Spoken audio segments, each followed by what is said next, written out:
بسم اللہ الرحمن الرحیم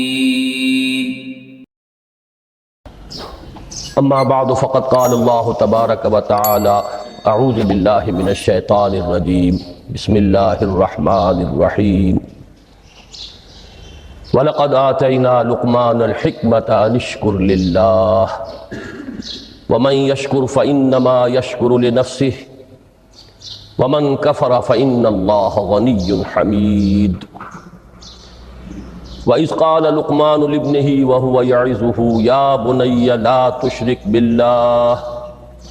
إِنَّ الشِّرْكَ لَظُلْمٌ عَظِيمٌ إِلَى قَوْلِهِ يَا بُنَيَّ أَقِمِ الصَّلَاةَ وَأْمُرْ بِالْمَعْرُوفِ وَانْهَ عَنِ الْمُنكَرِ وَاصْبِرْ عَلَى مَا أَصَابَكَ إِنَّ ذَلِكَ مِنْ عَزْمِ الْأُمُورِ وقال تبارک و تعالی اننی انا اللہ لا الہ الا انا فاعبدنی واقم الصلاۃ لذکری صدق اللہ العظیم۔ محترم لطف الرحمان صاحب ناظم قرآن کالج، محترم پروفیسر حافظ محمد فاضل صاحب رئیس شعبہ عربی و اسلامیات، محترم میجر ریٹائرڈ فتح محمد صاحب ناظم دارالمقامہ اور عزیز طلبہ، میں سب سے پہلے تو آپ حضرات کو مبارکباد پیش کرتا ہوں کہ آپ نے یہ 2 روزہ صلاۃ کیمپ منعقد کیا۔ میں یہ سمجھتا ہوں کہ قرآن کالج کی یہ پہلی تقریب ہے کہ جو اس کے قیام کے مقصد کے ساتھ بڑی گہری ہم آہنگی رکھتی ہے۔ پھر یہ کہ جس انداز میں اسے منظم کیا گیا ہے، اس میں خاص طور پر میجر صاحب کی جو فوجی تربیت ہے اس کا جو عمل دخل مجھے نظر آیا ہے، تو میں اس پر بھی انہیں ہدیہ تحسین پیش کرتا ہوں اور امید کرتا ہوں کہ آئندہ بھی دین کے جو اہم اور بنیادی موضوعات ہیں ان پر اسی طرح کے تربیتی کیمپ منعقد کرتے رہیں گے۔ میری گفتگو کا جو اس وقت عنوان معین ہے اور جو اس وقت آپ کے سامنے لکھا ہوا بھی ہے، فلسفہ دین میں نماز کی اہمیت۔ اس میں سب سے پہلے تو میں توجہ دلاؤں گا کہ لفظ فلسفہ اصلاً عربی کا ہے اور نہ ہی یہ قرآن حکیم کی اصطلاح ہے۔ یہ لفظ بھی اپنی اصل کے اعتبار سے یونانی ہے۔ فلسفی اگرچہ فلسفی عربی میں اب استعمال ہوتا ہے اور فلاسفہ اس کی جمع بھی ہوتی ہے، لیکن واقعتاً یہ عربی زبان کا لفظ نہیں ہے۔ اسی کی ایک مثال اور ہے تصوف، وہ بھی بظاہر تفاعل کے وزن پر خالص صیغہ معلوم ہوتا ہے عربی زبان کا، لیکن یہ بھی تھیوسوفی، یہ بھی در حقیقت یونانی الاصل لفظ ہے جس کی تعریف کی گئی ہے، اسے معرب بنا کر عربی کا جامہ پہنا دیا گیا ہے۔ فلسفے سے ہم جس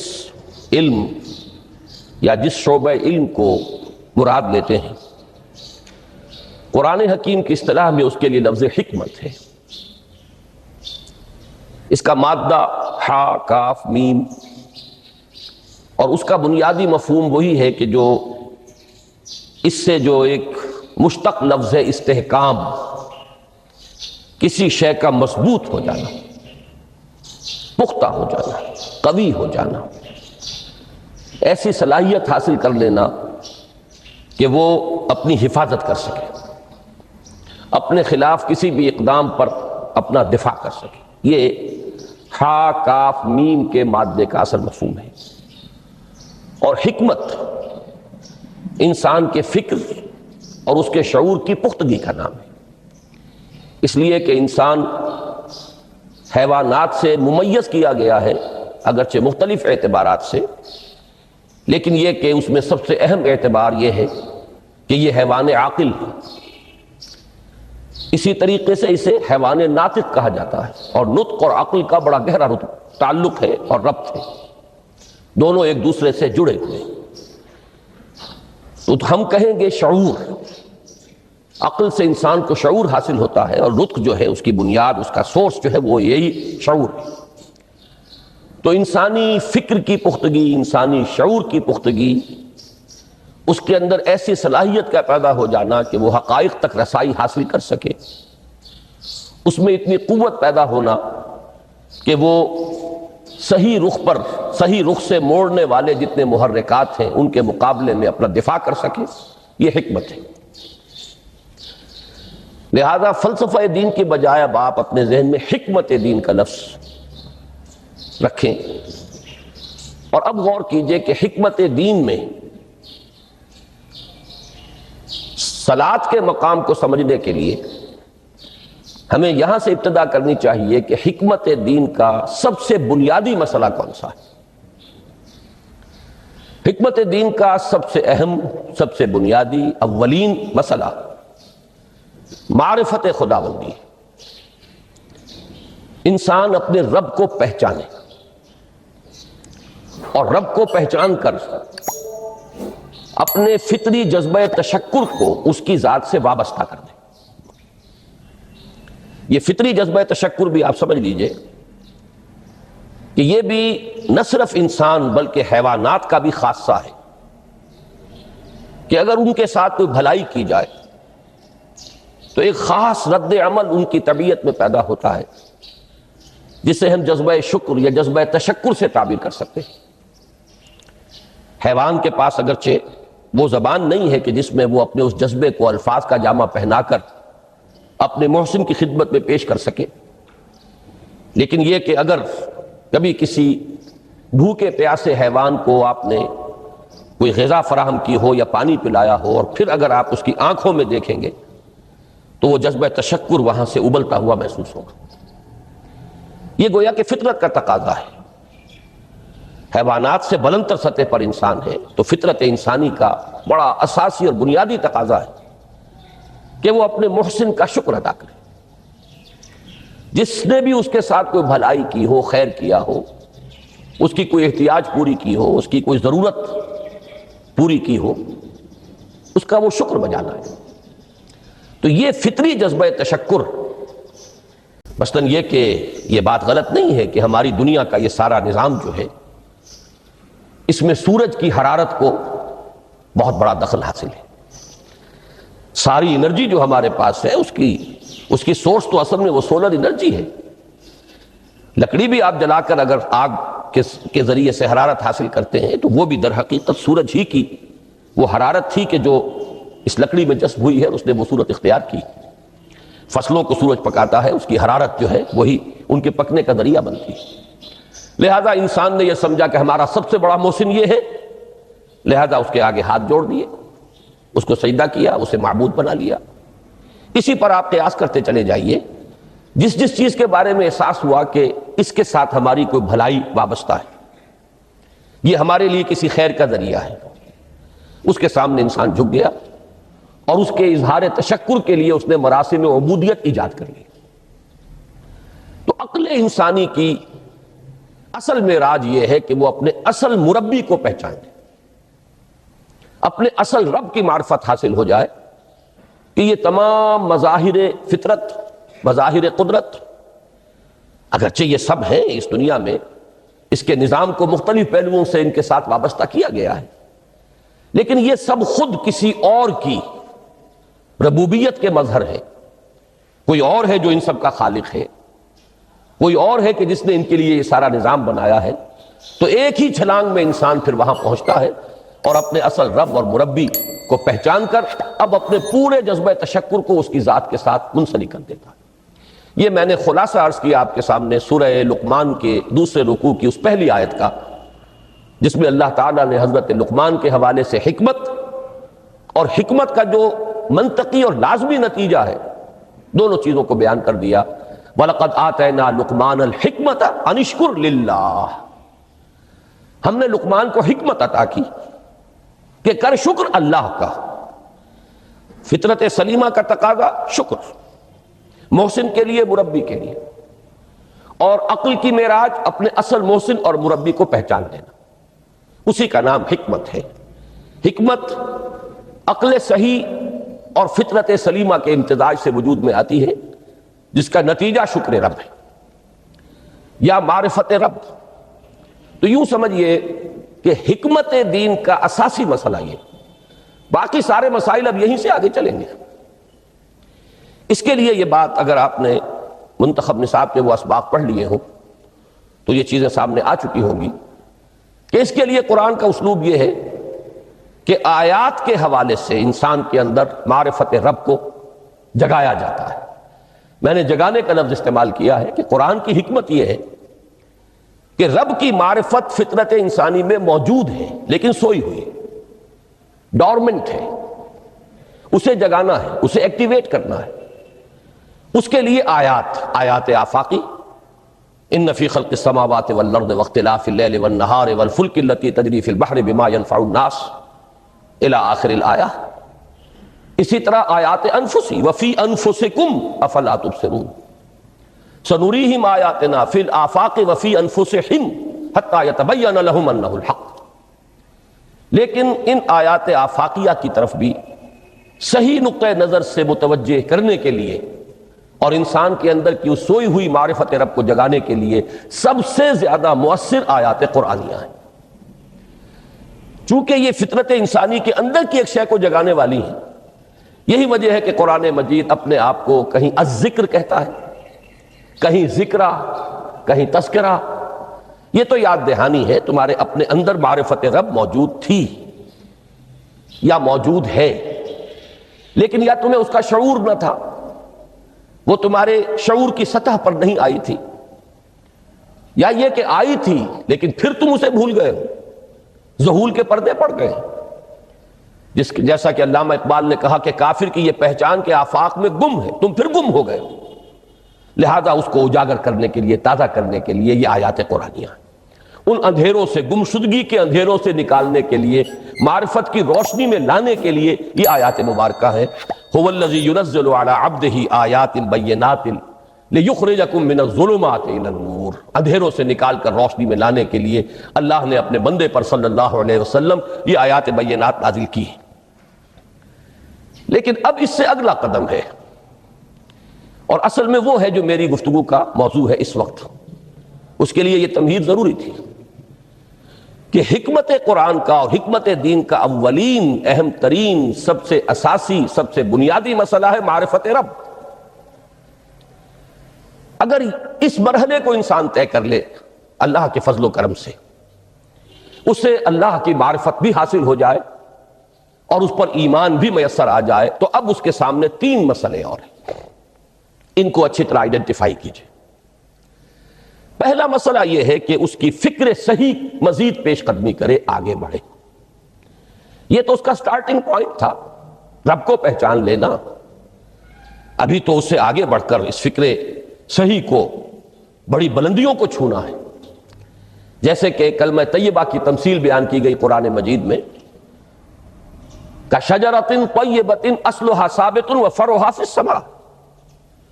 تو فکر انسانی کے لیے وہ اصل ثابت، جمی ہوئی جڑ جو ہے وہ تو ہے معرفت رب، لیکن اب یہ فکر ترقی کرے گی، یہ نشو و نما پائے گی، یہ آگے بڑھے گی، اس کی شاخیں یہ آسمانوں سے بات کریں گی، آسمانوں کی بلندیوں کو چھوئیں گی۔ تو سب سے پہلا مسئلہ ہے فکر صحیح کی مزید پیش رفت، پیش قدمی۔ دوسرا مسئلہ انسان کا بہت بنیادی، عمل کی درستی، صحیح عمل۔ انسان اپنے نفس امارہ سے مغلوب ہو کر، یا جذبات کی رو میں بہہ کر، یا ماحول کے اثرات سے مرعوب ہو کر وہ کسی غلط رخ پر نہ پڑ جائے، تو اس کے عمل کو درست رکھنے کے لیے کوئی اسے سہارا درکار ہے۔ اور تیسری ضرورت اس کی، یہ میرے نزدیک اس دور میں سب سے زیادہ نگاہوں سے اوجھل ہو چکی ہے، یہاں تک کہ ہمارے بہت سے دینی حلقے بھی، خاص طور پر جو ریلیجس ایکٹیوسٹ شمار ہوتے ہیں، جو دین کی احیائی جد و جہد میں مصروف نظر آتے ہیں، تجدید دین، احیاء دین، غلبہ دین، اقامت دین، ان کی بھی ایک بہت بڑی محرومی ہے کہ وہ ایک تیسرے گوشے کو تقریباً نظر انداز کر رہے ہیں، اور وہ ہے روحانی ترقی۔ اس لیے کہ انسان کی اصل عظمت کی بنیاد تو وہ روح ہے جو اس میں پھونکی گئی۔ فَنَفَخْتُ فِيهِ مِن رُوحِي، جس کا تعلق ذات باری تعالیٰ کے ساتھ ہے۔ کم سے کم یہ تو ہر شخص مانے گا، کوئی بڑے سے بڑا ریشنلسٹ اور روحانیت کا منکر شخص وہ بھی یہ تو ماننے پر مجبور ہے کہ اللہ تعالیٰ نے اس کی جو نسبت اپنی طرف فرمائی ہے روحی، اس میں در حقیقت انسانی روح کی عظمت اور اس کی شرافت، اس کی بلندی اور اس کی بزرگی کی طرف اشارہ ہے۔ بہرحال اس کی ترقی، فکر صحیح کی ترقی، نمبر 2 عمل کی درستی، اس میں افراط و تفریط نہ ہو، اس میں انسان نفس امارہ سے مغلوب ہو کر یا جذبات کی رو میں بہہ کر یا ماحول کے اثرات سے متاثر ہو کر کوئی غلط اور غیر متوازن راستہ اختیار نہ کر لے، اور نمبر 3 روحانی ترقی۔ اب ان میں سے پہلی چیز کو لیجئے، فکر صحیح کے مزید ارتقاء اور اس کی مزید پیش قدمی کے لیے قرآن حکیم نے بھی سورہ آل عمران کے آخری رکوع میں ذکر کو سب سے پہلے اور سب سے اہم عامل کی حیثیت سے شمار کیا۔ چنانچہ اس کی پہلی آیت جو ہے سورہ آل عمران کے آخری رکوع کی، اس میں تو وہی مضمون جو میں بیان کر چکا وہ آیا ہے، ان فی خلق السماوات والارض واختلاف اللیل والنہار لآیات لأولی الالباب۔ یقیناً آسمان اور زمین کی تخلیق میں اور دن اور رات کے الٹ پھیر میں نشانیاں ہیں ہوش مندوں کے لیے۔ ان کے ذریعے سے انسانی شعور کے اندر وہ معرفت رب اجاگر ہوگی، وہ پہلا مرحلہ اس نے طے کر لیا، وہ ڈورمنٹ معرفت اب ایکٹیویٹ ہو گئی۔ اب مزید فکر کا مرحلہ ہے جو اگلی آیت میں آیا ہے، الذین یذکرون اللہ قیاما وقعودا وعلی جنوبہم ویتفکرون فی خلق السماوات والارض ربنا ما خلقت ھذا باطلا سبحانک فقنا عذاب النار۔ یعنی تفکر جو ہے ویتفکرون فی خلق السماوات والارض، وہ تفکر کرتے ہیں، غور و فکر کرتے ہیں آسمان اور زمین کی تخلیق میں، لیکن اس تفکر کے ساتھ لازماً ذکر اور ذکر مدام، ذکر بھی وہ کہ جو مستقل ہو، ہر حالت میں ہو۔ الذین یذکرون اللہ قیاما وقعودا وعلی جنوبہم، وہ لوگ کہ جو اللہ کو یاد رکھتے ہیں، اللہ کا ذکر کرتے ہیں، کھڑے ہوئے بھی، بیٹھے ہوئے بھی، اور اپنے پہلوؤں کے بل یعنی لیٹے ہوئے بھی۔ اب ان تین کے سوا تو کوئی پوزیشن انسان کی نہیں ہے، اسی کا نام ہے دوام ذکر۔ اور اس کے ساتھ اگر وہ تفکر کرتے ہیں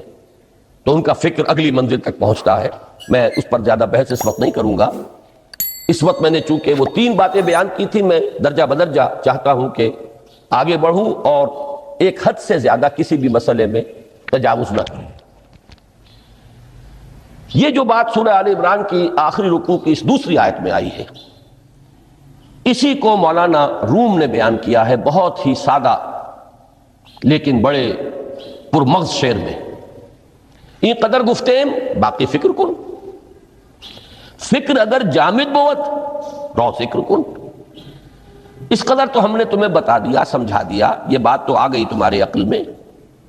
اب جاؤ خود غور کرو، مزید آگے پیش قدمی کرو۔ این قدر گفتیم باقی فکر کن،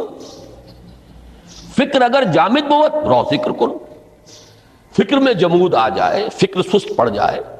تو جاؤ پھر ذکر کرو۔ تو یہ ذکر اور فکر گویا کہ گاڑی کے 2 پہیے ہیں کہ جن سے فکر انسانی صحیح رخ پر آگے بڑھے گا۔ اگر یہ ذکر ساتھ نہیں رہے گا تو فکر انسانی کج ہو جائے،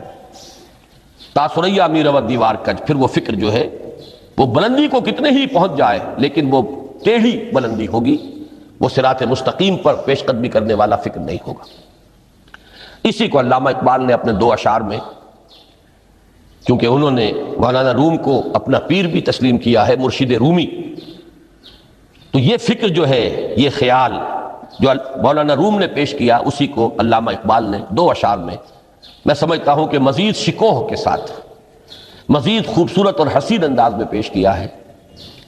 جز بقرآن زے غمی روباہی است، فقر قرآن اصل شاہنشاہی است۔ قرآن کے بغیر اگر کوئی شعر بھی ہو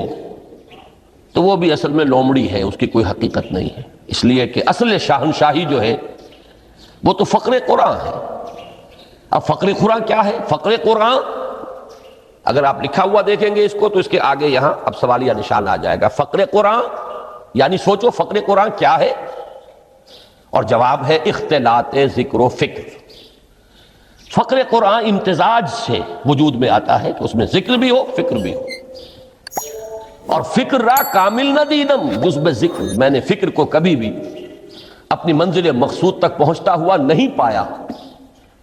جب تک کہ اس کے ساتھ ذکر نہ ہو۔ تو پہلی شے تھی فکر انسانی کی صحیح رخ پر مزید پیش قدمی اور پیش رفت، اور اس کے لیے لازم ہے ذکر و فکر کا امتزاج۔ دوسری چیز کو لیجئے عمل کی درستی۔ اس عمل کی درستی کے لیے اللہ تعالیٰ کے ساتھ ایک گہرے تعلق کی ضرورت ہے، اس لیے کہ صبر کی بحث میں یہ مضامین شاید آپ کے سامنے آ گئے ہوں کہ صبر جہاں مصیبت پر صبر ہوتا ہے، تکلیف پر صبر ہوتا ہے، اللہ کے احکام پر جمنا یہ بھی صبر ہے، نفس کی خواہشات کی باغ کو تھام کر رکھنا، کھینچ کر رکھنا یہ بھی صبر ہے، اور استقامت کسی شے پر قائم رہنا یہ بھی صبر ہے۔ تو عمل صحیح پر استقامت کے لیے وَاصْبِرْ وَمَا صَبْرُكَ إِلَّا بِاللَّهِ، اس صبر کی سب سے اہم جو بنیاد ہے، اس کا جو سب سے بڑا ذریعہ ہے، اس کا جو سب سے بڑا سہارا ہے، وَمَا صَبْرُكَ إِلَّا بِاللَّهِ، اس کے لیے ضرورت ہے ایک گہرے تعلق کی کہ اللہ کے ساتھ ایک ایسا تعلق برقرار رہے جو نہ صرف گہرا ہو بلکہ دائم و قائم ہو، مسلسل۔ ذرا ذہول ہوگا تعلق مع اللہ میں، ذرا کمی آئے گی، شیطان کا وار کاری ہو جائے گا۔ اسی کو حضور نے حدیث میں یوں تعبیر کیا ہے تمثیلاً کہ جو دل اللہ کی یاد سے غافل ہے اس پر، فارسی کا وہ مقولہ بھی ہے کہ خانہ خالی را دیو می گیرت، گھر خالی رہے تو جنات اس پر دیو جو ہے آ کر قبضہ جما لیتے ہیں۔ تو خانہ قلب جو ہے اگر یاد خدا بندی سے خالی ہو گیا تو شیطان ابلیس لعین اپنی تھوتنی ٹکا دیتا ہے۔ یہ لفظ آتا ہے سور کے منہ کے لیے تھوتنی، جس طرح اس کا نکلا ہوا سا منہ ہوتا ہے آگے،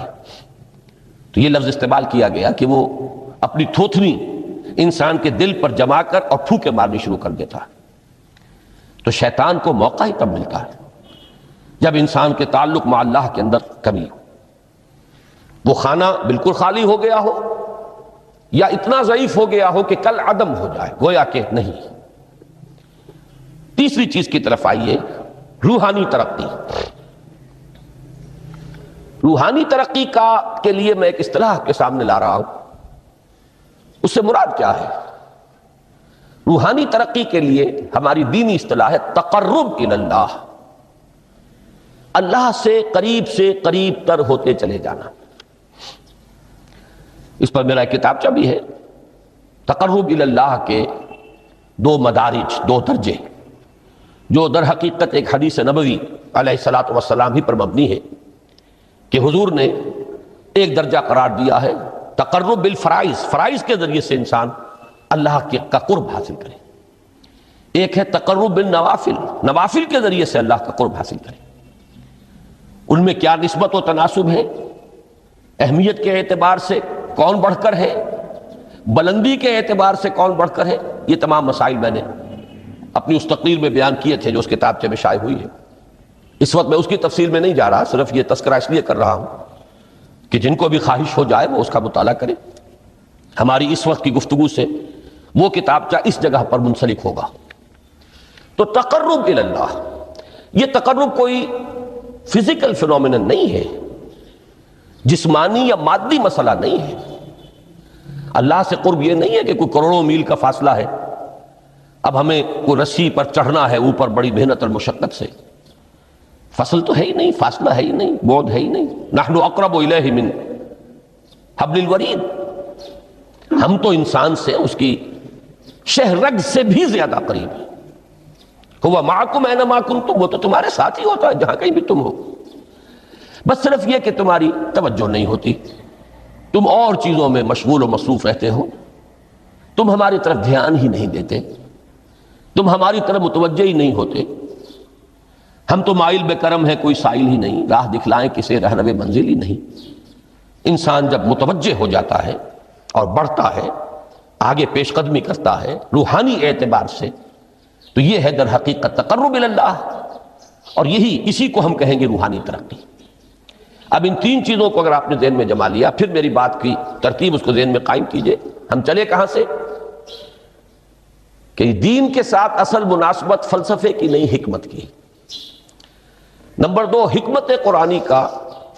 پہلا اور اہم ترین اور بنیادی مسئلہ معرفت رب کا حصول ہے، اس کا نتیجہ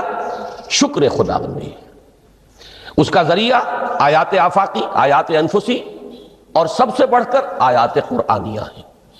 جو الذکر ہے، جو تذکرہ ہے، جو ذکرہ ہے۔ لیکن اس پہلے مرحلے کو اگر کوئی انسان بفضل ہی تعالی، اللہ کے فضل و کرم سے طے کر لے، اب اس کے سامنے تین مسئلے، فکر کی مزید پیش رفت، مزید پیش قدمی صحیح رخ پر، اس کے لیے ذکر اور فکر دونوں کا امتزاج لازمی ہے۔ فقر قرآن اختلاط ذکر و فکر، الذین یذکرون اللہ قیاما وقعودا وعلی جنوبہم ویتفکرون فی خلق السماوات والارض۔ دوسری شے عمل کا درست رہنا، نہ افراط و تفریط ہو، عدم توازن ہو، نہ انسان نفس سے مغلوب ہو جائے، نہ انسان جذبات کی رو میں اندھا ہو جائے، نہ انسان ماحول سے مرعوب ہو کر متاثر ہو جائے، صحیح رخ پر اس کا عمل۔ نمبر 3، روحانی ترقی، جو اصل حاصل ہے، جو اصل مقصود ہے۔ نمبر 2 چیز کے لیے تعلق مع اللہ ضروری، نمبر 3 کے لیے تقرب الی اللہ۔ اب غور کیجئے، ان تینوں چیزوں کا بڑا گہرا تعلق ہے نماز کے ساتھ، ان تینوں کے لیے ستون کی حیثیت نماز کو ہے۔ لہذا ایمان کے بعد یا معرفت رب کے بعد حکمت دین کا اہم ترین مسئلہ نماز، صلاۃ، اس لیے کہ ایک طرف یہ انسان کو اللہ کے ساتھ ایک گہرے تعلق کا ذریعہ فراہم کرتی ہے، اپنے تمام مصروفیات میں سے، ان مشغولیتوں میں جن میں گم ہونے کا خدشہ ہوتا ہے، نکلو۔ 24 گھنٹے کے معمولات میں سے کم 5 مرتبہ تو لازماً نکلو، اور اپنے آپ کو ذرا، اپنے حواس کو بھی، اپنی باطنی کیفیات کو بھی ذرا تازہ کرو۔ اگر کوئی گندگی، نجاست، کسی طرح کی ناپاکی کا کوئی معاملہ ہے، طہارت حاصل کرو۔ طہارت سے تمہارے اندر روح کو بھی بالیدگی ہوگی، تمہارے حواس بھی تازہ ہوں گے، تم گویا کہ بحیثیت کل تمہاری ہستی چاق و چوبند ہو جائے گی۔ وہ کسل، وہ سستیاں، وہ جو ایک کثافتیں ہوتی ہیں، ان سب سے نجات حاصل کرو، اور آپ اپنے رب کے حضور میں کھڑے ہو جاؤ، اس کے ساتھ اپنا عہد بھی تازہ کرو، اس کی اہم صفات کو بھی اپنے ذہن میں پھر مستحضر کرو۔ یہی وجہ ہے، دیکھیے میں نے جو آیات آپ کو شروع میں سنائی تھی، سورہ لقمان کی 2 آیتیں، پہلی آیت میں اس کا ترجمہ کر چکا، دوسری آیت وَلَقَدْ وَإِذْ قَالَ لُقْمَانُ لِابْنِهِ وَهُوَ يَعِظُهُ يَا بُنَيَّ لَا تُشْرِكْ بِاللَّهِ إِنَّ الشِّرْكَ لَظُلْمٌ عَظِيمٌ۔ اس کے بعد درمیان میں کچھ مضمون آ کر پھر وہ آیہ مبارکہ آئی، یا بنی اقم الصلاۃ وامر بالمعروف وانہ عن المنکر واصبر علی ما اصابک۔ گویا کہ اہم ترین چیز، بنیادی ترین چیز، اللہ کو محض پہچان لینا کافی نہیں ہے، یاد رکھنا ضروری ہے۔ اللہ یاد رہے گا تو فکر صحیح آگے بڑھے گا، اللہ یاد رہے گا اور اس کے ساتھ ایک گہرا تعلق جو ہے برقرار رہے گا تو عمل درست رہے گا۔ بالکل یہی بات سورہ طٰہٰ میں جو پہلی وحی حضرت موسیٰ علیہ السلام پر ہوئی، اور پہلا مخاطبہ ہے، چونکہ حضرت موسیٰ کو یہ انبیاء کرام کے مقدس گروہ میں ایک امتیازی حیثیت حاصل ہے کہ ان سے براہ راست گفتگو ہوئی ہے، اگرچہ صرف ایک پردہ تھا، اوٹ من ورائے حجاب گفتگو ہوئی ہے، لیکن یہ کہ کوئی فرشتے کا درمیانی جو ہے وہ لنک نہیں تھا، براہ راست اللہ تعالیٰ نے حضرت موسیٰ علیہ السلام سے کلام فرمایا۔ کلم اللہ موسیٰ تکلیما، موسیٰ سے تو اللہ نے کلام فرمایا جیسے کہ کلام کیا جاتا ہے۔ تو پہلا مخاطبہ ہے، یہ پہلا مکالمہ ہے، پہلی وحی کہیے، اسی میں یہ الفاظ بھی موجود ہیں، اننی انا اللہ لا الہ الا انا فاعبدنی واقم الصلاۃ لذکری۔ یہ گویا کہ حکمت قرآنی کا ایک بہت بڑا خزانہ ہے یہ آیت مبارکہ، کہ خود حضرت موسیٰ علیہ السلام کو جو ہدایت دی جا رہی ہے، میں ہوں، میں اللہ، اننی انا اللہ لا الہ الا انا، میرے سوا کوئی معبود نہیں، فاعبدنی، بس میری بندگی، میری عبادت، میری پرستش، میری محبت، اس کو اختیار کرو۔ وَأَقِمِ الصَّلَاةَ لِذِكْرِي، اور نماز کو قائم رکھو میری یاد کے لیے۔ بلکہ اسی سلسلہ کلام میں آگے چل کر سورہ طٰہٰ میں آتا ہے، کافی گفت و شنید کے بعد جب حضرت موسیٰ نے کچھ معذرت بھی کی، کچھ دعائیں بھی کی، اللہ نے ایک دعا قبول بھی کی کہ ان کے بھائی کو بھی شریک کر دیا، حضرت ہارون کو بھی۔ اس کے بعد پھر جب فرمایا کہ اب جاؤ فرعون کی طرف، تو اس میں فرمایا وَلَا تَنِيَا فِي ذِكْرِي، اور دیکھنا یہ جو عظیم مشن تمہارے کندھے پر آ گیا ہے، بڑا بھاری اور کٹھن ایک فرض ہے جو تم پر عائد ہو گیا ہے، اس کے لیے سب سے بڑی تمہارے پاس جو قوت کا ذریعہ ہے وہ نماز ہے۔ اقیم فلا تنیا عن ذکری، میری یاد میں کبھی غفلت نہ کرنا، اس میں کبھی کوئی کمی نہ آنے دینا۔ جیسا کہ میں نے عرض کیا تھا کہ جیسے ہی وہ تعلق جو ہے کمزور پڑتا ہے یا منقطع ہو جائے معاذ اللہ،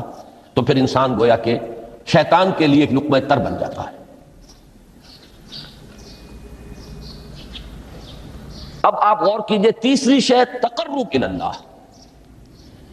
اس کے حوالے سے بھی جو فرائض اور نوافل کی بات ہے اس کو اس وقت ذہن سے نکال کر یہ سمجھیے کہ اس میں نماز کا کیا مقام ہے، اس لیے کہ نماز فرض بھی ہے، نماز نفل بھی ہے، وہ تو ان دونوں میں شریک ہو جائے گی۔ اب اس کو لفظ صلاۃ کے حوالے سے آپ ان دونوں چیزوں کو سمجھیے۔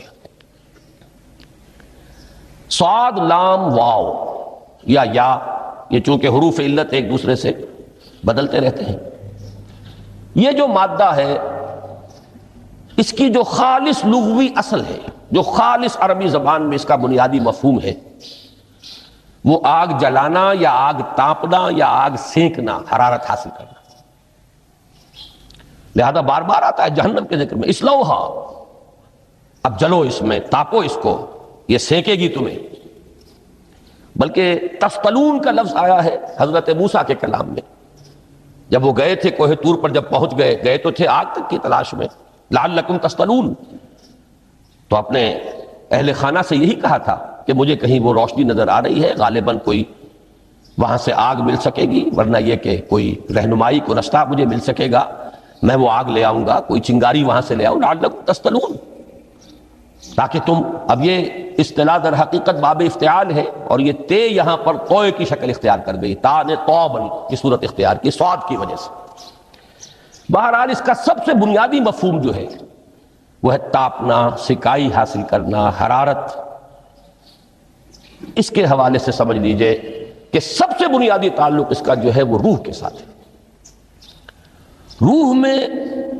محبت خداوندی کی آگ اگر ٹھنڈی پڑ گئی ہو،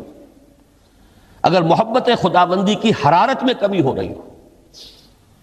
تو اس کو اثر نو، جس کو کہ میں آج سوچ رہا تھا تو ایک لفظ ذہن میں آیا کہ جیسے بیٹری اس کو ریچارج کیا جاتا ہے، اسی طریقے سے روح کے اندر محبت خداوندی کی اس حرارت کو اثر نو تازہ کرنا،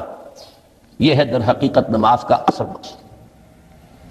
اس لیے کہ اس لفظ کا بنیادی مفہوم، اصل لغوی مفہوم تو یہ، اگرچہ اس کا سب سے زیادہ کثرت سے جو استعمال ہوتا ہے، اور لفظ صلاۃ جس سے در حقیقت جس تصور پر مبنی ہے وہ ہے اقدام، کسی کی طرف متوجہ ہونا اور پھر دعا۔ صلاۃ کا سب سے قریبی مفہوم لفظی جب بیان کیا جائے گا، اس سے مراد، اس کے معنی، تو دعا اس میں اہم ترین ہے۔ کسی کی طرف توجہ کرنا، مناجات کرنا، گفتگو کرنا، مخاطبہ، مکالمہ، دعا، یہ در حقیقت صلاۃ کا سب سے بڑا اصطلاحی مفہوم ہے۔ لیکن جو اس کا مادہ ہے، صاد لام واو یا صاد لام یا، اس کا اصل مفہوم جو ہے وہ تاپنا، حرارت حاصل کرنا۔ تو ان دونوں کے حوالے سے عرض کر رہا ہوں، وہ تاپنا اور حرارت حاصل کرنا وہ ہے روح کے اعتبار سے۔ وہ جو کہا اقبال نے کہ بجھی عشق کی آگ اندھیر ہے، مسلمان نہیں راہ کا ڈھیر۔ یہ عشق کی آگ جب بجھ جاتی ہے، در حقیقت یہی تو انسان کی روحانی موت ہے۔ جب یہ نہ رہے تو چاہے منطق میں بہت انسان ماہر ہو۔ مجھے اقبال کا ایک شعر یاد آیا، تقابل کرتے ہوئے ایک انسان محکوم اور ایک انسان حر، آزاد انسان، ان کی نفسیات میں جو بنیادی فرق علامہ اقبال نے مختلف مواقع پر بیان کیے ہیں۔ محکوم ہے بیگانہ اخلاص و مروت، ہر چند کے منطق کی دلیلوں میں ہے چالاک۔ تو منطق کی دلیلوں میں انسان چالاک ہو جائے اور وہ لغت ہائے حجازی کا وہ ایک خزانہ بن جائے، اسے تمام الفاظ کے معنی یاد ہو، وہ بڑے مسائل فقہ کے اسے ازبر ہو، جزیات، بے انتہا جزیات جو ہیں وہ مستحضر ہو، فلسفے کے بڑے بڑے مسئلے اس نے حل کر لیے ہوں، لیکن اگر روح میں وہ اللہ کی محبت کی آگ نہیں ہے، وہ تپش نہیں، بجھی عشق کی آگ اندھیر ہے، مسلمان نہیں راہ کا ڈھیر۔ اسی کے حوالے سے آج مجھے یاد آیا تھا کہ وہ جو بڑی سادہ سی ایک نظم ہے، اللہ تعالیٰ سے دعا یا رب دل مسلم کو وہ زندہ تمنا دے، اس میں بھی جو الفاظ آئے ہیں، جو روح کو گرما دے اور قلب کو تڑپا دے، یہ ہے اصل جو مقصود ہے نماز کا۔ اور یہی وہ چیز ہے جیسا کہ میں نے عرض کیا تھا کہ نگاہوں سے اوجھل، یہ پہلو سامنے ہے ہی نہیں، دوسرا پہلو سامنے ہے اور وہ بھی میرے نزدیک بہت اہم ہے، بہت بنیادی ہے، اس میں کوئی شک نہیں، لیکن یہ ہے بلند ترین منزل کہ تقرب الی اللہ، اس کے لیے در حقیقت یہ کس لیے درکار ہے؟ روح کے اندر عشق کی حرارت اور گرمی تازہ ہو جائے۔ بسا اوقات یہ اندر دب جاتی ہے، جیسے انگارہ ہوتا ہے آگ کا، اس کے اوپر خاک اور راکھ آ جاتی ہے، اندر کچھ ہوتی ہے، آگ دبی ہوئی سمجھ، آگ بجھی ہوئی نہ جان، اس دبی ہوئی آگ کو پھر ایک شعلہ بنانا، پھر اس کے اندر ایک حیات تازہ پیدا کرنا، یہ ہے نماز کا اہم ترین اور بلند ترین مقصد۔ لیکن اس کے ساتھ ہی اس نماز میں ذکر ہونا، اس کا یہ ذکر ہے، اور ذکر کی جب میں فہرست بیان کیا کرتا ہوں بہت سے حضرات کے سامنے ہوگا کہ ذکر کا در حقیقت مفہوم ہے استحضار اللہ فی القلب۔ ہمارے ہاں غلطی سے جو ذرائع ذکر ہیں انہیں ذکر قرار دے دیا گیا ہے۔ نماز ذکر نہیں ہے، نماز ذکر کا ذریعہ ہے۔ اقیم الصلاۃ لذکری، نماز قائم کرو میرے ذکر کے لیے۔ یہ اللہ اللہ کہنا یا ادعیہ معصورہ جو حضور صلی اللہ علیہ وسلم کی مسنون دعائیں ہیں، انہیں اپنے تمام معمولات دنیاوی کے ساتھ ساتھ ان دعاؤں کو بھی انسان پڑھتا رہے، اللہ سے دعا کرتا رہے، یہ تمام ذرائع ذکر ہیں۔ سبحان اللہ الحمدللہ الحمدللہ، اس کا آپ ورد کیجئے، یہ بھی ذریعہ ذکر ہے۔ حقیقت میں ذکر ہے استحضار اللہ فی القلب، اللہ کو دل میں لے آنا، اللہ کو دل میں حاضر کر لینا، اصل میں تو ترجمہ ہوگا، لیکن حاضر جاننا، یہ کیفیت جو ہے انسان کو حاصل ہو جائے۔ اب اس کے حوالے سے ذرا بات سمجھیے کہ ایک تو میں عرض کر چکا ہوں مجسم ذکر تو قرآن ہے،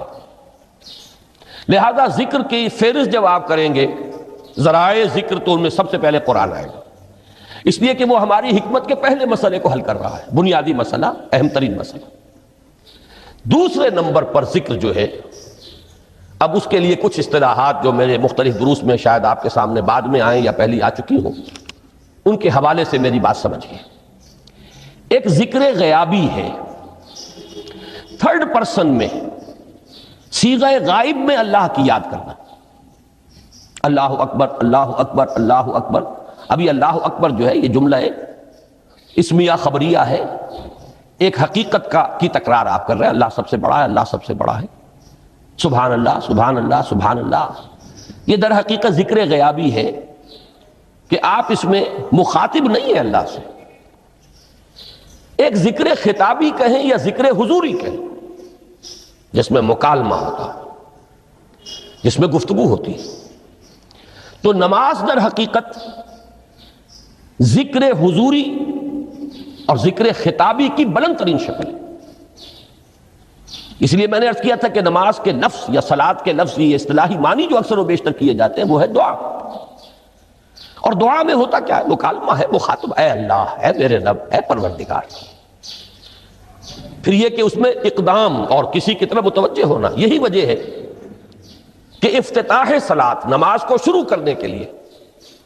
ایک تو وہ الفاظ جو قرآن مجید میں آئے ہیں، انی وجہت وجہی للذی فطر السماوات والارض حنیفا وما انا من المشرکین،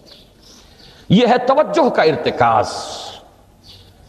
بشرطے کہ یہ صرف الفاظ ہی نہ نکل رہے ہوں، واقعتاً یہ تعبیر ہو اس وقت کی انسان کی نفسیاتی کیفیت کی، کہ شعوری طور پر وہ فیصلہ کرتا ہے کہ اب میں منقطع ہو رہا ہوں، ہر چہار طرف سے اپنی توجہ کو ہٹا کر، ہر مسئلے سے اپنے آپ کو خالی و ذہن کر کے، یعنی ظاہری اور باطنی دونوں اعتبار سے میں اپنی توجہ کا ارتکاز کر رہا ہوں اس ذات کی طرف جس نے آسمانوں اور زمین کو پیدا کیا، اور بالکل یکسو ہو کر رہا ہوں۔ انی وجہت وجہی للذی فطر السماوات والارض حنیفا وما انا من المشرکین۔ اور دوسری وہ جو دعا جس سے ہم افتتاح کرتے ہیں اپنی نماز کا، دیکھیں اس میں خطاب کا کس قدر اہتمام، وہاں سبحان اللہ نہیں ہے، سبحانک اللہم، پاک ہے تو اے رب ہمارے، وبحمدک وتبارک اسمک وتعالی جدک۔ اب آپ غور کر رہے ہیں، یہ ہے خاطب، براہ راست مخاطب ہونا۔ یہ گویا کہ لب لباب میں آپ کے سامنے عرض کر رہا ہوں علامہ اقبال کے خطبے کا، دی میننگ آف پریئر ان اسلام۔ خطبات جو ہیں ان کے مشہور، ان میں غالباً یہ تیسرا یا چوتھا لیکچر ہے کہ اس میں تصور یہ دیا گیا ہے کہ دو ہی انائیں ہیں، ایک انائے کبیر اننی انا اللہ لا الہ الا انا، یہ وہ انائے کبیر ہے، انائے مطلق ہے، میں،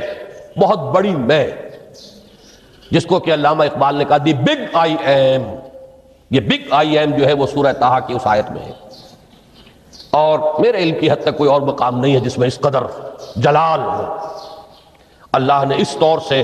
اپنی انانیت کبریٰ اور انانیت مطلقہ کا اظہار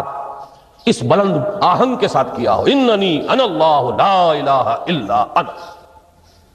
وہ انائے کبیر اور یہ انائے صغیر، یہ انائے محدود، یہ چھوٹی سی ایک انا ہے، میں، یہ میں ہوں۔ آپ جب کہتے ہیں میں، بڑی محدود سی ایک انا، دی فائنائٹ ایگو، انائے محدود اور انفائنائٹ ایگو۔ اور صلاۃ اصل میں کیا ہے؟ اس چھوٹی انا کا بڑی انا کے سامنے آ کر، روبرو ہو کر، وہ جو کبھی ٹیلی ویژن کا ایک پروگرام ہوا کرتا تھا، روبرو ہو کر خطاب۔ ایک ہے وہ صیغہ غائب میں تکرار، سبحان اللہ سبحان، وہ بھی بہت اہم ہے، اس کا اپنی جگہ پر فائدہ ہے، لیکن ہر شے کے درجے ہیں۔ اگر حفظ مراتب نہ کنی زندگی، اگر آپ ان کے درجوں کا علیحدہ علیحدہ لحاظ نہیں کریں گے تو غلط رخ پر پڑ جائیں گے۔ تو یہ جو دو ذکر خطابی یا ذکر حضوری ہے، نماز اصل میں اس کی بلند ترین شکل ہے۔ یہی وجہ ہے کہ سبحانک اللہم وبحمدک وتبارک اسمک وتعالی جدک ولا الہ غیرک۔ اس کا کی جس قدر تکرار یہاں پر ہے، آپ نے غور کیا، اس میں خطاب ہے، یا پھر یہ کہ یہ کا کی اس طرح کی تکرار آپ کو دعائے قنوت میں ملے گی۔ اللہم انا نستعینک ونستغفرک ونؤمن بک ونتوکل علیک ونثنی علیک الخیر ونشکرک ولا نکفرک۔ اب یہ جو ہے یہ در حقیقت خطاب کا اندازہ ہے کہ براہ راست گفتگو ہو رہی ہے۔ تو سب سے پہلی بات تو یہ ہوئی کہ ذکر کی ایک شکل ہے ذکر غیابی، دوسری ذکر حضوری، اور ذکر حضوری یا ذکر خطابی کی بلند ترین منزل، بلند ترین اس کا ذریعہ نماز۔ اس کو ایک پہلو سے اور سمجھ لیجئے، سورہ فاتحہ جب پھر ہم پڑھتے ہیں جسے الصلاۃ کہا گیا ہے، جو لب لباب ہے، خلاصہ ہے، اس میں پھر تدریجاً غیاب سے حضور کی طرف پیش قدمی ہوتی ہے۔ الحمدللہ رب العالمین الرحمن الرحیم مالک یوم الدین، یہ ذکر غیابی ہے، اس میں ابھی خطاب نہیں آیا۔ یہ وہی جملہ اسمیہ ہے، کل تعریف اس اللہ کے لیے ہے جو تمام جہانوں کا پروردگار ہے، مالک ہے، جو رحمان ہے، رحیم ہے، جزا و سزا کے دن کا مختار و مالک ہے۔ اب یہ غیاب سے حضور کی طرف، ایاک نعبد و ایاک نستعین اہدنا الصراط المستقیم، یہ ہے وہ۔ اب پہلے ایک معاہدہ ہے، ایک اقرار ہے، اعتراف ہے، وعدہ ہے، اور پھر دعا ہے، استدعا ہے۔ یہ ہے غیاب سے حضور کی طرف تدریجاً ارتقا۔ یہی وجہ ہے، اب نوٹ کر لیجئے، وہ چھوٹی سی حدیث یہ بھولنی نہیں چاہیے، الصلاۃ معراج المومنین، اس لیے کہ مخاطبہ الہی براہ راست حضور کو جو حاصل ہوا وہ معراج میں ہوا ہے، التحیات کا مکالمہ وہیں ہوا ہے۔ لہذا اس کو نوٹ کر لیجئے کہ باقی جو وحی ہوئی ہے حضرت جبرائیل کے ذریعے سے ہوئی ہے، یا کوئی الہام ہوا ہے، حضور کے قلب مبارک پر کوئی شے القاء کی گئی ہے، تو وہ دوسری نوعیت کی وحی ہے۔ وہ جو مخاطبہ حضرت موسیٰ علیہ السلام کو وہ اس دنیا ہی میں حاصل ہوا ہے، کوہ طور کی بلندیوں پر، یہی ان کی امتیازی شان ہے، کلم اللہ موسیٰ تکلیما۔ یہ براہ راست مخاطبہ جو ہے یہ حضور صلی اللہ علیہ وسلم کو معراج کی شب یہ آپ کو حاصل ہوا، اور حضور نے اسی لیے نماز کو معراج المومنین قرار دیا، اس لیے کہ اس میں وہی براہ راست مخاطبہ اور مکالمہ اور وہی گفتگو ہے جو ہو رہی ہے۔ اس کے ضمن میں وہ حدیث، اب اس وقت شاید میرا وقت ختم ہونے کے قریب ہو، لیکن وہ حدیث جو اس اعتبار سے حدیث قدسی ہے، اگرچہ بعد میں اس کے جو مزید تفصیل ہے تو حضور صلی اللہ علیہ وسلم نے گویا کہ خود بیان کی ہے، لیکن مسلم شریف کی روایت ہے حضرت ابو ہریرہ رضی اللہ تعالی عنہ سے کہ حضور نے فرمایا، یقول اللہ تعالی، اللہ یہ فرماتا ہے، اسی لیے اس کو حدیث قدسی کہیں گے، قسمت الصلاۃ بینی و بین عبدی نصفین، میں نے نماز کو اپنے اور اپنے بندے کے مابین آدھا آدھا تقسیم کر دیا ہے۔ اب یہاں تک تو جملہ ہے اللہ کا، یہ ہے حدیث قدسی۔ اب آگے جو ہے نریشن اس کی جو ہے حضور صلی اللہ علیہ وسلم کی جانب سے ہے، یعنی خبر دے رہے ہیں وہ اللہ کی طرف سے ہی۔ ویسے تو تمام احادیث ہی گویا کہ ہم سمجھتے ہیں انسپائرڈ تو اللہ کی طرف سے ہی، لیکن یہ کہ جہاں صراحت ہو کہ اللہ کہتا ہے وہ حدیث قدسی ہے۔ تو یقول اللہ تعالی قسمت الصلاۃ بینی و بین عبدی نصفین، یہاں تک تو حدیث قدسی ہے۔ اب دوسری عام حدیث ہے، اذا قال العبد الحمد للہ رب العالمین یقول اللہ تعالی حمدنی عبدی، جب بندہ کہتا ہے الحمد للہ رب العالمین، پروردگار کہتا ہے میرے بندے نے میری حمد کی۔ جب بندہ کہتا ہے الرحمن الرحیم، پروردگار فرماتا ہے اثنا علی عبدی، میرے بندے نے میری ثنا کی، بڑی تعریف کی۔ جب بندہ کہتا ہے مالک یوم الدین، اللہ فرماتا ہے مجدنی عبدی، میرے بندے نے میری بڑی بزرگی بیان کی ہے،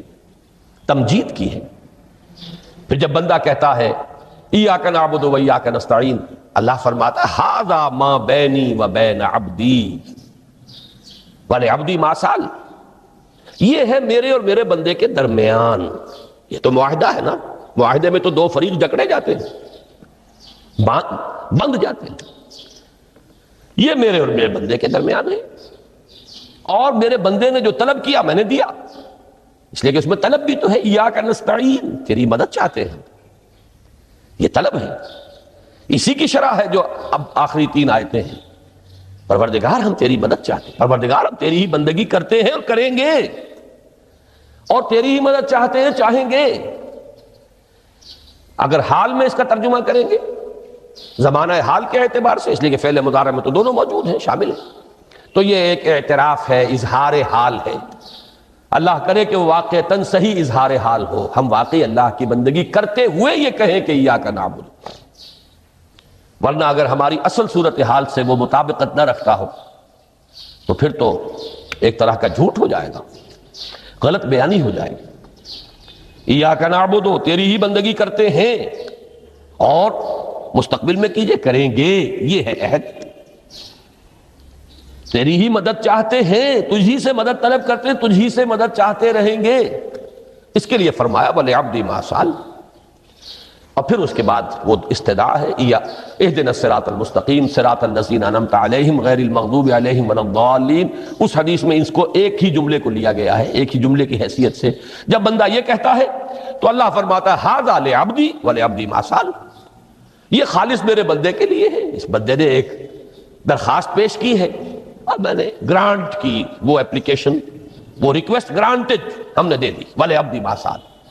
یہ ہے اس کی تاثیر کا عالم، بشرطے کے معاملہ وہ شعور کے ساتھ، بشرطے کے مطابقت ہو ظاہر اور باطن کی، بشرطے کے مطابقت ہو قول اور فعل کی،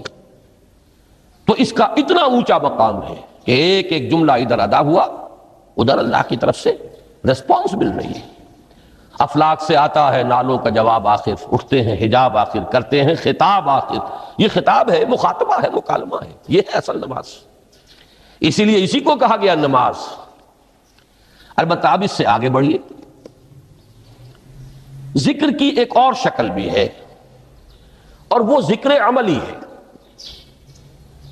ایک تو ہم نے کہا اللہ اکبر، اللہ بہت بڑا ہے، سب سے بڑا ہے،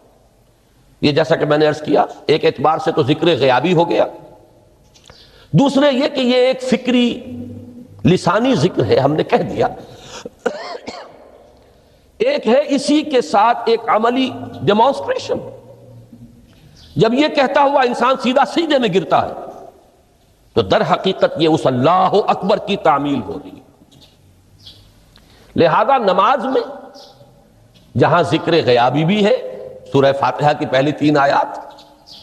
جہاں الذکر کا حصہ بھی ہے، کچھ نہ کچھ قرآن آپ پڑھیں گے اس میں، پھر یہ کہ ذکر حضوری اور ذکر خطابی بھی ہے کہ آپ نے اللہ سے عہد و پیمان کیا، قول و قرار کیا، استدعا کی۔ اس کے ساتھ ہی ذکر عملی بھی ہے کہ جھکنا، اللہ کی تعظیم میں انسان جھکتا ہے۔ آپ اپنے کسی بزرگ سے جب ملاقات کرتے ہیں تو جھک کر سلام کرتے ہیں، تھوڑا سا جھکنا، زیادہ جھکنے کی تو اجازت نہیں ہے،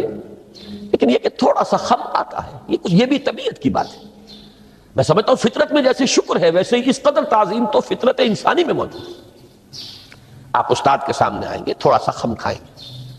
آپ اپنے کسی بڑے بزرگ رشتہ دار کس سے ملیں گے تو تھوڑا سا خم لا محالہ ہو جائے۔ یہ در حقیقت اس آپ کے فکر کی ایک عملی تعبیر، اس کا عملی مظہر ہے کہ آپ نے اس ہستی کی تعظیم کی ہے، اس کی عظمت کا اقرار اور اعتراف کیا ہے۔ یہی تعظیم ہے اللہ تعالیٰ کی کہ جس میں پہلا درجہ ہے رکوع، جھکے آپ، اللہ اکبر کہہ کر جھکے، اور اس کے بعد پھر اس کا جو آخری درجہ ہو سکتا ہے وہ سجدہ ہے، جس میں کہ انسان نے جب اپنی پیشانی زمین پر ٹکا دی تو گویا کہ اس نے اپنی انانیت سے،